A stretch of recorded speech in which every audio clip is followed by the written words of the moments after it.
Sake kasancewa da ku a cikin wannan darasi namu mai tarin albarka. A yau za mu yi magana ne akan HTML responsive.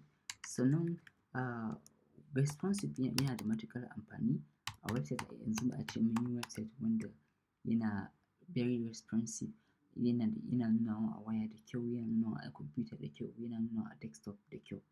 So yana da matuƙar amfani, sannan kuma akwai technologies da yawa da muke amfani wajen yin website mu yi shi ya zama very responsive. Amma kuma a yanzu da muke amfani da HTML, yana da kyau ku fahimci wannan code ɗin da shi muke amfani website ɗinmu ya zama responsive. Kamar yanzu in na shiga wannan website ɗin namu da muka haɗa, yanzu in na yi haka,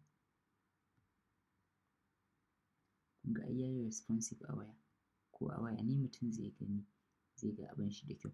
Amma bari na gwada cire wannan code ɗin ku gani, ku ga yadda zai dawo. Kun gani sai mutum ya yi scrolling ya haka, kun ga is not responsive.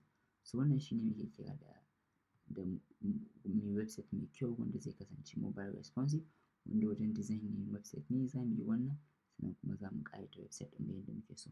Mostly in muka zo karatunmu a CSS, za ku ga yadda za mu gyara layout ɗinmu, sannan kuma za mu ƙara mai da website ɗinmu ya dawo very responsive. Na gode, mu haɗu a cikin darasi na gaba, sannan kuma in akwai mai tambaya ya yi. Kada ku manta in za ku yi adding responsive a website ɗinku, kada ku manta za ku yi adding wannan tag ɗin meta name breakpoint content width device width initial scale 1.0.